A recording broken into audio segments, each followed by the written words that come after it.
Sam Misago TV. Bonyeza hapa kusubscribe na hapa kupata notifications za habari mpya. Usipitwe. Bwana, mimi naitwa Faisal Muhidini Swai. Kwa hapa kijiweni jina maarufu naitwa Maulama. Kija bwana ukiulizia tu namtafuta Maulama unanipata. Maulama ndo nini?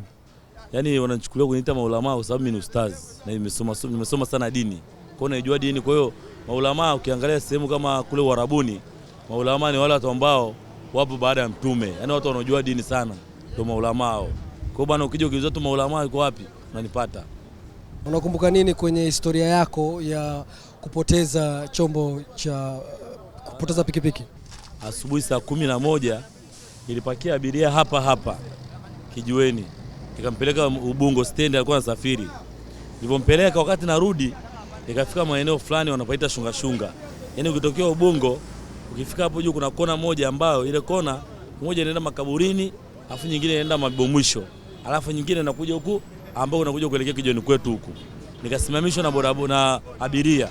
Yule abiria aliponisimamisha kwanza nilimkuta akizungumza na ndugu yangu kabisa wa damu. Ndugu yangu kabisa kuzaliwa. Huyo ndugu yangu yeye ana pikipiki moja ambayo ni Fecon, ambazo za Kichina.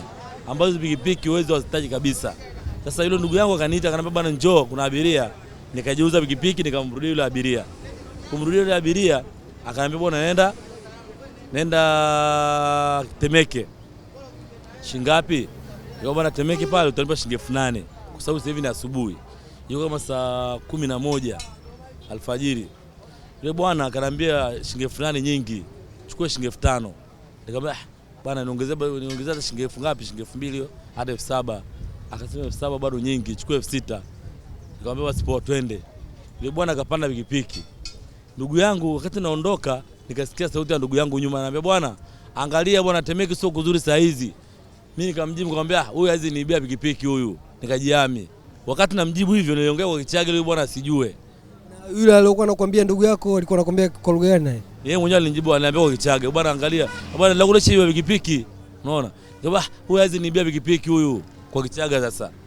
Pengine kwa nini hakuichukua ile Fecon? Ile Fecon nakuchukua sababu pikipiki zile sasa hivi hazina soko sana mjini hapa. Watu wengi wanachukua hizi pikipiki sasa hizo kuchukua mizigo mikaa nini. Kwa hiyo mtu hawezi kukodi pikipiki kama ile. Hata sasa hizi pikipiki ile ukijana hata kama ni mpya. Ukipaki hapa abiria wengi wakija tu lazima wakuvuke. Wanatafuta TVS na Boxer. Ndio maana kutaka ile pikipiki kwa sababu ni ya Kichina. Hata akienda kuuza ile pikipiki asingeweza kupata bei nzuri ambao alikuwa anaitaka kama ya Boxer au TVS.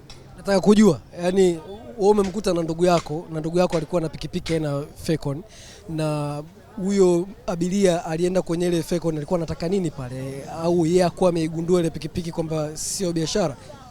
Yule rais alitumia advantage ya kusimama na ile Fecon ili akisimamisha pikipiki nyingine inayopita ambao ni TVS au Boxer ili achukulie au na uhakika 100% kwamba yule ni abiria.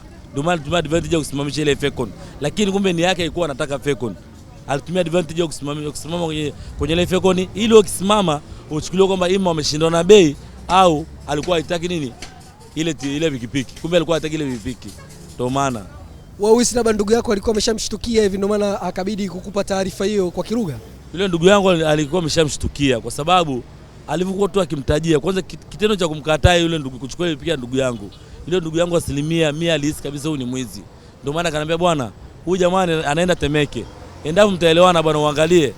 Kule Temeke saa hizi pikipiki zinaibiwa sana. Uwe makini. Ndio maana nikamjibu kwa kutumia kilugha. Bwana huyu jamaa hizo kuniibia pikipiki. Unaona? Ile kwamba ile lugha aliongea na yule ndugu yangu alivyonipa tahadhari yule mwizi asielewe kwamba kitu gani alichozungumza. Kumbe yule ndugu yangu alinipa tahadhari. Ndio ilivyokuwa. Safari mkaanza ikawaje? Kwanza safari sasa. Akapanda pikipiki. Tukaanza safari tukafika kuanzia hapa alikuwa ni Kodia sasa. Tukafika mpaka kwenye mataa external haya. Tulifika kwenye mataa hapa nikapita hapa kuna wenzangu walikuwa hapa kijiweni kama watatu. Nikamwambia nishapakia cha mbali. Yaani nikaa najitamba sasa. Kwa sababu tulikuwa tumekaa muda mrefu wenzangu hajapakia. Nikaa nimewasugua kama mara 3. Yaani kwamba nimeshapakia mara 3 nimewaacha hapa. Sasa nikamwambia cha mbali hicho Temeke. Unaona bwana? Sasa mimi nikaona nikachukulia kwamba nilipofika njiani sasa kutoka hapa niko kujitamba sasa kwamba nishapakia cha mbali. Ile nafika sehemu anapoita Mwananchi. Mgongoni nikasikia vitu kama vinanichoma kama vipini. Unaona bwana kumbe ni zile ile wasiwasi. Yaani nasikia vitu vinanichoboa, yaani maumivu makali. Kasema hii vipi? Lakini 100% sasa nikajua kabisa umwizi. Unaona bwana? Yaani sijaelewa, vitu vilikuwa vinakuchoma ni kwa ajili ya wasiwasi, uoga ushaanza kuongea. Uoga uliniingia, nikaa nasikia kama vitu yaani mwili unasisimka, nilikuwa nasikia vitu vinanichoma choma kama mtu anachoma choma na pina au sindano. Unaona? Ndio wasiwasi kwa umeshaniingia tayari. Sasa tukafika mbele kama maeneo paita TOT. TOT pale nikazima pikipiki bwana. Nikaizima kabisa hivi kama bwana pikipiki ishaisha mafuta.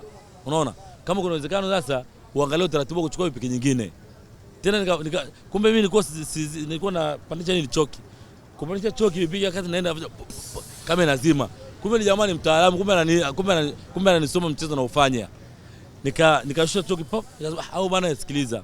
Tutafika mpaka Buguruni Sheli, nitakuacha hapo utachukua pikipiki nyingine.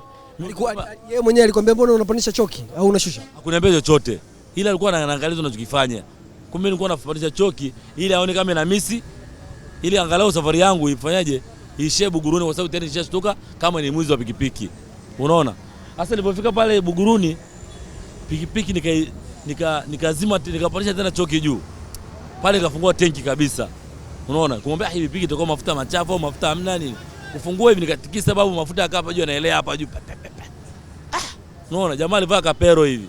Kwa jamaa moja kwa moja yeye anakaa na anyusu kuniangalia moja kwa moja. Yeye kana anaangalia tu hivi chini. Yeye kapero sasa nilikuwa sijamaki sura vizuri. Unaona? Basi akaniambia bwana sasa kwa hiyo tufanyeje sasa? Nikamwambia yaani hapa inabidi uchukue pikipiki nyingine bwana. Unaona? Sijui ni shetani, sijui ni nini. Nikashusha tena choki bwana. Safari tena Tazara. Nikamwambia sasa bro sikiliza. Safari mwisho ni Tazara. Hii pikipiki ni mbovu. Nitafika mbele itanisumbua. Nitakosa jinsi ya kufanyaje ya kurudi nayo mpaka external. Nitachukua tena usafiri wa kupakia pikipiki asubuhi kwa sababu mafundi huko mpaka je wafungue mpaka saa 2, saa 3, saa 4. Kwa hiyo nitateseka mno. Na hiyo ilikuwa saa ngapi? Ndio ni saa 12 kasoro. Saa 11 kama na dakika 45 hivi. Unaona? Pale tukiwa pale Tazara ikawa napita pikipiki pembeni. Dogo mmoja hivi kwa pikipiki TVS. Kamuita dogo njoo. Akajuka akaja mpaka pale tuliko. Kama sikiza dogo. Huyu jamaa aenda mpaka kwenye mataa pale. Mataa ya Sokota. Unaacha kuingia kama unaenda Temeke huku Mwembe Yanga, unarudi kama una Mchichani. Nani? Unaenda hapa Sokota kwenye mataa unaingia ile njia sijakariri vizuri. Anaishia pale Sheli. Dogo ananiambia na shilingi ngapi? Nikamwambia dogo sikiliza. Huyu jamaa bwana naye kutoka kule nilikomtoa mpaka hapa shilingi 6,000. Sawa bwana? Kwa sababu safari hapa ni fupi, kwa utachukua shilingi 2,000, mtachukua shilingi 4,000. Dogo ananiambia brother hiyo bwana ndogo. Kasema udogo. Mimi nimetoka kote Ubungo mpaka hapa Tazara. Anataka achukue shilingi 3,000 gawane kati wakati. Hiyo ngumu. Kama dogo nenda. Nitakomaa. Nikashusha tena choki chini. Mara ngapi hiyo? Mara 3. Nikapiga starter. Chombo ikakubali. Tukaenda tukafanya mataa pale. Ndio mataa pale Sokoto tunaingia kushoto sasa. Kwenda mpaka alikotaka ambako ni Sheli. Ile Sheli sikumbuki jina lake. Tukiwa katikati kabla ya Sheli kwenye kona ya mataa Sokota na katikati ya Sheli. Nikasikia kama baridi fulani imenipiga pap. Kitendo cha kusimama pale Sheli hivi. Nilisikia pikipiki yangu nyuma pap. Jamaa akaruka kusimama mbele yangu akashikia bunduki hivi. Huyo ulompandia? Hapana, mwingine. Walikuja TVS nyuma wapakizana watu wawili. Yule wa nyuma karuka akanyoshia bunduki kabisa hivi. Hata kuniambia pikipiki nyingine ikaja pikipiki nyuma yangu. Nikasimama pap, niliposimama nyuma yangu yule bwana akaruka, yule wa nyuma. Yule wa nyuma alivoruka ndo akakimbia tu kama hatua 2 mbele, akanyoshia bunduki. Akaniambia brother chagua mawili. Ufe pikipiki iondoke au upone pikipiki iondoke. Unasemaje? Nikamwambia brother sikizeni, hii pikipiki iondoke mimi nipone. Yule mmoja akanipiga bapa la panga kwenye elementi. Nilikuwa nimevaa elementi yangu nimeifunga chini. Kanipiga bapa la kwenye elementi. Nikahisi kama kashani kata kichwa. Unaona? Kitendo cha mimi kuachia steering yule jamaa ambaye alikuwa nimempakia mimi sasa. Akadandia pikipiki yangu pop. Nikaona wale yani nikawa nasema safari njema jamani, wale wanaondoka zao. Unaona? Yule mwingine wa bunduki na akaja kapanda pikipiki alikuja nayo wakaongozana. Nikaona wale nikarudi nyuma nikaona wale sina msaada pale, gari zinapita, hakuna pikipiki inayopita pale muda huo. Unaona bwana? Basi nikachukua element yangu nilikuwa nimevaa, nikatoa lock hapa, nikaishika na mkono mdogo mdogo, hasa ngara rudi zangu nyumbani.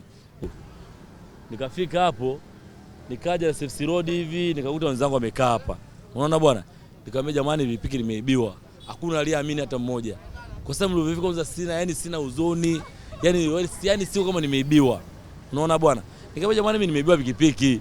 Amniamini? Unaona? Pikipiki nimeshaibiwa. Bado pikipiki hujaibiwa pikipiki wewe. Itakuwa labda kuna mtu mwazima kuna sehemu kaenda.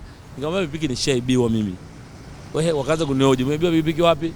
Nikawaelezea maelezo kama nilikupa ya mwanzo, jinsi ilivyokuwa. Pikipiki ilikuwa ni mali ya nani? Ile pikipiki ilikuwa ni mali ya, haikuwa mali yangu. Ile kwa muda ule tayari ikawa pikipiki tayari ni ya kwangu mimi. Ilikuwa pikipiki mimi kipindi hicho nilikuwa naendesha pikipiki za mkataba.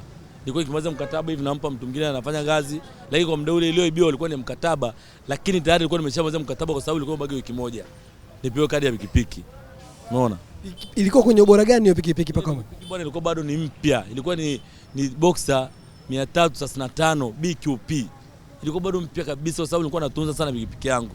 Kwa sababu mimi huwa sina tabia ya kutoa deiwaka ili watu wanaharibia chombo changu. Mimi nilikuwa nikichukua pikipiki naendesha, nipigia kazi, nikishamalizana na bosi nachukua nampa mtu mwingine, hivi nachukua tena nyingine, hivi nilikuwa ndio biashara yangu nafanya. Nilikaa kama wiki moja. Nikaona kwamba ile pikipiki ikaenda kufanya matukio sehemu. Nikaenda nikakamatwa mimi. Nikabidi niondoke, nikaenda kituo cha polisi ambacho ni hichi hapa external pale. Kile bwana ukiona mbele yako bwana, kituo cha polisi. Nikawapa maelekezo bwana, nikamwambia bwana nimebiwa pikipiki sehemu fulani na pikipiki ile ni ya kwangu.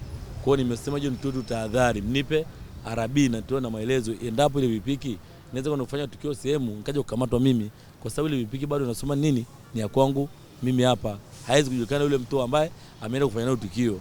Kwa hiyo taarifa nilitoa kituo cha polisi na walifahamu kwamba nimebiwa pikipiki. Mke wangu naibiwa pikipiki, mke wangu ameenda kujifungua Sinza. Pikipiki naibiwa, niko njiani pikipiki imeshaibiwa. Napigiwa simu naambiwa tayari mke wako kashajifungua, unatakiwa uje Sinza kumchukua mlete nyumbani. Kaka sina hata 100 mfukoni muda huo. Pikipiki ile iliyoibiwa ndo nategemea mimi nifanyie mishemishe ili mke wangu apate kufanyaje kula uzazi. Mke wangu akaniambia bwana sikiliza. Hali mapito. Sawa bwana. Mimi niko tayari hapa ndani. Hata kama ni hata nishindia hata miogo, lakini ukifanya juu chini ufanikiwe kupata pikipiki ili tupate nini kutafuta maisha. Ili kwamba tuendelee na maisha yetu kama kipindi cha nyuma. Usijali kuibiwa wala nini. Yaani mke wangu aliniombea sana na subira. Unaona? Kwa hiyo ndio hivi nilipofika nyumbani pale nikakuta mke wangu hapo sebleni kakaa na kitoto chake kakikumbatia. Basi mimi nikasema nikaomba dua. Lakini leti ngone mtu mwingine angeweza kusema huyu mtoto sio riziki huyu. Lakini mimi sikuwa hivyo kwa sababu mimi bwana ni Muislamu na naijua dini na najua kila kitu ni kadari.